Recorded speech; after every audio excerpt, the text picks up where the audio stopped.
साबूदाने के पापड़ बनाइए बिना फेल हुए चूड़ी की मदद से। बहुत ही जल्दी से बनकर तैयार हो जाते हैं और इतने ज़्यादा टेस्टी और इतने कुरकुरे होते हैं, वाइट वाइट बिल्कुल मार्केट जैसे। तलने के बाद उनके बीच में जो गांठ रह जाती है वो भी नहीं रहेगी। ऐसी ट्रिक बताऊंगी जिससे आपके पापड़ बहुत ही ज़्यादा क्रंची बनेंगे। तो चलिए फटाफट से देख लेते हैं ये क्रंची से वाइट वाइट पापड़ कैसे बनते हैं।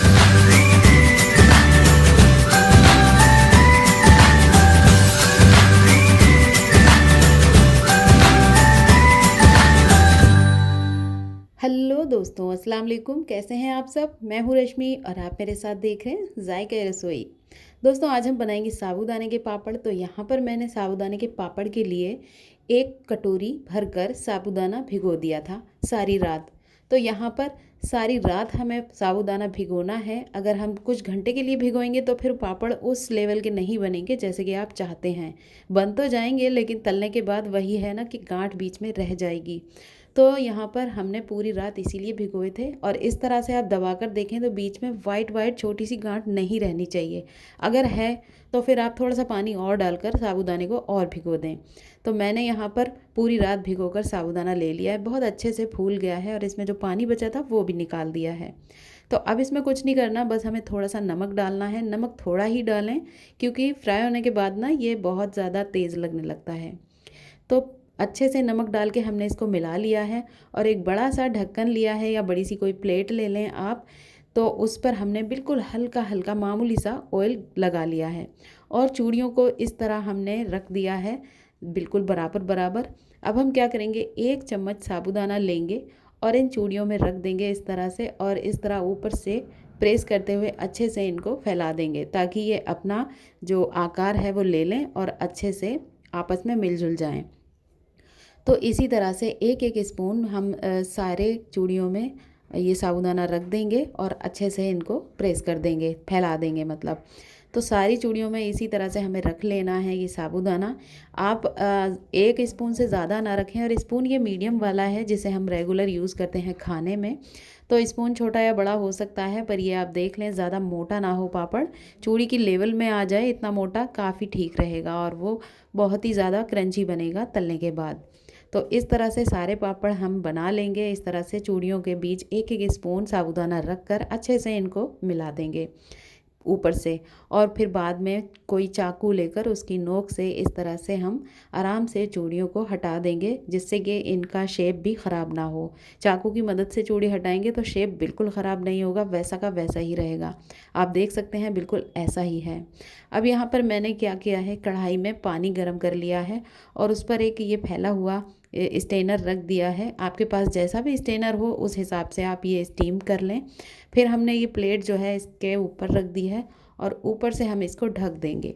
अब इनको हम स्टीम करेंगे। तो स्टीम करने के लिए इसमें भाप बनना ज़रूरी है, तो ये हमने इसलिए ढक दिया है। लेकिन मैंने जो ढक्कन था वो हटा दिया क्योंकि उससे भाप नहीं बन रही थी। तो ये मैंने आटा गूंदने वाली तसला लेकर ढक दिया। 3 मिनट हो गए हैं तो हमने ढक्कन हटा दिया है। अब ये स्टीम हो चुके हैं। अच्छा, पता कैसे चलेगा कि ये स्टीम हो चुके हैं? अब ज़्यादा नहीं करना। तो आप देख सकते हैं ये ट्रांसपेरेंट हो जाएंगे एकदम, बिल्कुल हर दाना ट्रांसपेरेंट हो जाएगा। और ये पास से भी दिखाती हूँ, आप देख सकते हैं एकदम सारे दाने दिख भी रहे हैं और ट्रांसपेरेंट भी हैं। तो इसका मतलब ये स्टीम हो चुके हैं। बस इससे ज़्यादा स्टीम ना करें, नहीं तो फिर वो ज़्यादा स्टीम हो जाएंगे और फिर देखने में भी अच्छे नहीं लगेंगे।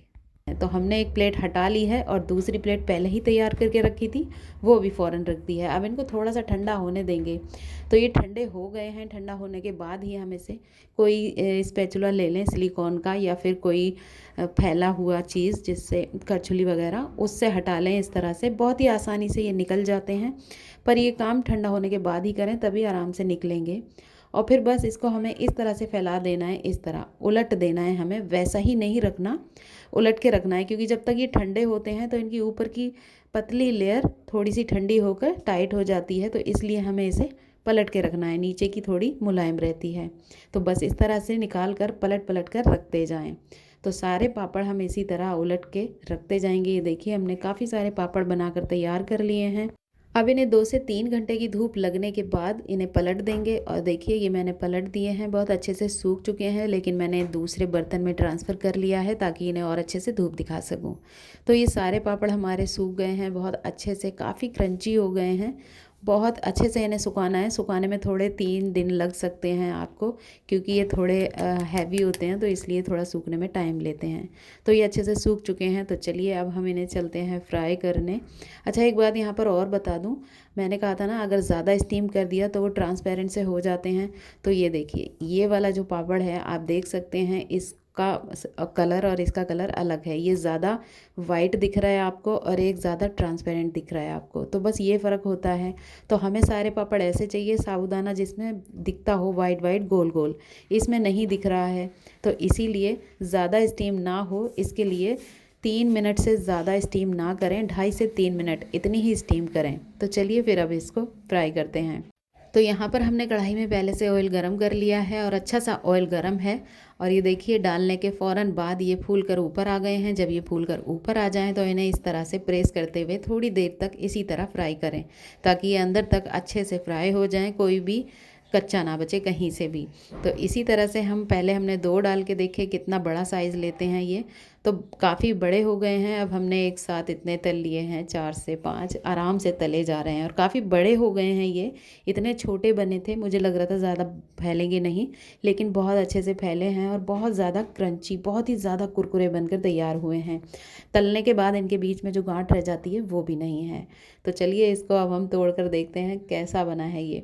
देखने में बहुत ही ज़्यादा अट्रैक्टिव लग रहे हैं ये, बिल्कुल मार्केट से जैसे अभी अभी लाए हैं, लेकिन हमने ये घर पे बनाए हैं। आप इस ट्रिक से बनाइए तो आपके पापड़ बहुत ही ज़्यादा क्रंची और बहुत ही ज़्यादा सॉफ्ट बनेंगे। ये देखिए कितने ज़्यादा कुरकुरे बने हैं। तो दोस्तों, कैसी लगी आप लोगों को ये रेसिपी? अगर रेसिपी अच्छी लगी हो तो लाइक शेयर कमेंट ज़रूर कीजिए और मेरे चैनल को सब्सक्राइब कीजिए। तो चलती हूँ, मिलती हूँ फिर किसी ऐसी ही सिंपल सी रेसिपी के साथ। तब तक के लिए अल्लाह हाफिज़।